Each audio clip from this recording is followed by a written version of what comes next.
syempre, kung gusto na rin magpadala ng iyong kanta sa kadaumaga.net25@gmail.com. Mga kanta, mga sayaw, mga katanungan, mga kwento. Pero ito talaga, mapapasayaw tayo dahil alam nyo ba, mga kada, na tayo po ay nabigyan ng isang Parangal. award from the Global Trends Business Leaders as Best Variety Morning Program. And they're here to give us the award. Nandito po si Miss Benelyn Molina. Maraming salamat po sa pagkilalang ito. Thank you po. Para sa Kada Umaga. Congratulations, Kada Umaga. Thank you po. Maraming salamat po.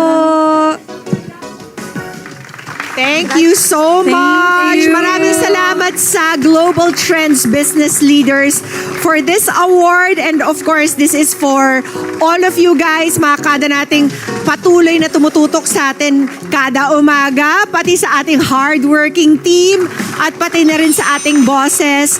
But as always, to God be the glory. Maraming salamat. Congratulations. Thank you po. Maraming salamat po. Thank you very much for this award po. Maraming salamat. Diyan lang po kayo. Magbabalik pa ang Kada Umaga! Ang best variety morning program.